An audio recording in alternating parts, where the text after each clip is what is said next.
السلام علیکم ناظرین، امید کرتی ہوں آپ سب خیریت سے ہوں گے۔ آج میں آپ کے سامنے لے کے آئی ہوں ایک ایسی کتاب جو لاکھوں افراد کی زندگی میں انقلاب پیدا کر چکی ہے۔ دولت، شہرت اور کامیابی کے 7 اصول بائی شاہین اقبال۔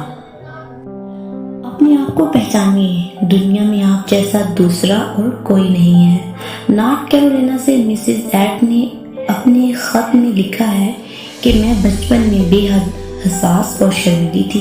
میں پھولے ہوئے گالوں والی گول مٹول سی بچی تھی، اپنے گالوں کے باعث اور زیادہ موٹی نظر آتی تھی۔ میری ماں قدامت پسند تھی اور ان کا خیال تھا کہ کپڑوں کو بدن کے مطابق سلیقے سے سلوانا ضروری نہیں ہے۔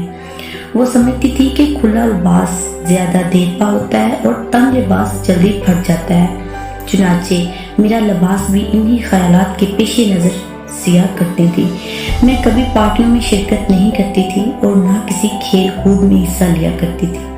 جب مجھے اسکول میں داخل کیا گیا تو میں اپنے ساتھی بچوں کی طرح اسکول کی غیر نصابی سرگرمیوں میں کبھی حصہ نہیں لیا کرتی تھی۔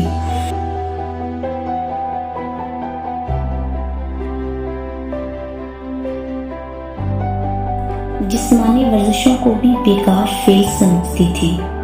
میں مریضہ حد تک شرمیلی تھی اور اپنے آپ کو ایک مختلف اور ناپسندیدہ ہی سمجھا کرتی تھی۔ جوان ہونے پر جس شخص سے میری شادی ہوئی وہ مجھ سے عمر میں کئی سال بڑا تھا۔ میرے سسرال کے عزیز رشتہ دار بے حد خوش اقبال اور پرتعمل لوگ تھے۔ ان میں ہر وہ خوبی اور صلاحیت تھی جو مجھ میں نہیں تھی۔ میں نے ان عزیزوں جیسا بننے کی کوشش کی لیکن میں ناکام ہی رہی اور مجھ میں کسی قسم کی کوئی تبدیلی نہ ہوئی۔ وہ لوگ مجھے میری شخصیت کے کھوکھلے خول سے باہر نکالنے کے لیے جتنی کوششیں کرتے تھے اتنا ہی اس خول میں سمٹتی چلی جاتی تھی۔ میں اعصابی مریضہ بن گئی تھی۔ چڑچڑے پن کی وجہ سے میرے دوست مجھ سے گریزاں رہنے لگے۔ میری اعصاب زدگی اس قدر بڑھ گئی کہ دروازے کی گھنٹی کی آواز سن کے بھی چونک اٹھتی تھی اور یہ احساس ہوتا تھا کہ اب کسی ناخوشگوار سے ملاقات کا عذاب سہنا پڑے گا۔ مجھے اس بات کا علم تھا کہ میں ایک ناکام بیوی ہوں اور مجھے یہ بھی خدشہ لاحق رہتا تھا کہ اگر میرے شوہر کو بھی علم ہو گیا تو انجام خوشگوار نہ ہوگا۔ چنانچہ میں دوسروں کے ساتھ خوش و مطمئن نظر آنے کی اداکاری کرنے لگی۔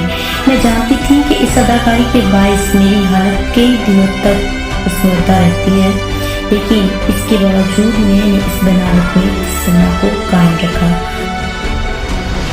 آخر میں اپنی زندگی سے اس قدر مایوس ہو گئی کہ مجھے اپنی زندگی بیکار اور بوجھ نظر آنے لگی۔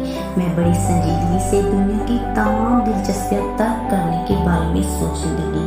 اس سوگوار خاتون کی زندگی میں انقلاب کیسے آیا؟ صرف ایک اتفاقیہ جملے نے اس خاتون کی کایا پلٹ دی۔ وہ لکھتی ہیں، ایک اتفاقیہ جملے نے میری زندگی کی کایا پلٹ کے رکھ دی۔ ایک روز میری ساس اپنے بچوں کی پرورش کرنے کے انداز سے متعلق گفتگو کر رہی تھی۔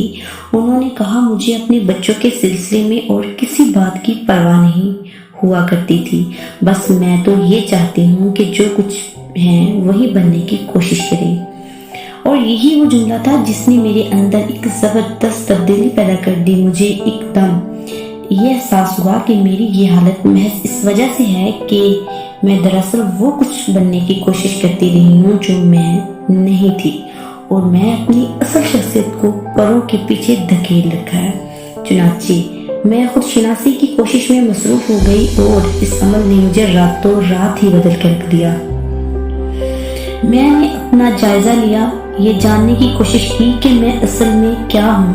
میں نے اپنی خوبیوں کا جائزہ لیا، میں نے اپنے پسندیدہ رنگوں اور سٹائلوں کا گہری نظر سے تجزیہ کیا اور یہ پھر ایسے لباس استعمال کرنے لگی جو میرے خیال میں میری قد و قامت اور جسامت کے لیے موزوں تھے۔ میں نے دوستوں کے اجتماعات میں حصہ لینا شروع کر دیا اور ایک تفریح کا کلب کی ممبر بن گئی۔ شروع میں جب بھی تقریر کرنے کے لیے کھڑی ہوتی تو بے حد نروس ہو جایا کرتی تھی، لیکن آہستہ آہستہ مجھ میں ہمت اور حوصلہ پیدا ہو گیا۔ اگرچہ اس منزل تک پہنچنے کے لیے خاصا وقت لگا، تاہم میں مستقل مزاجی سے مصروف رہی اور آج مجھے جو حسرتیں حاصل ہیں میں ان کا کبھی تصور بھی نہیں کر سکتی۔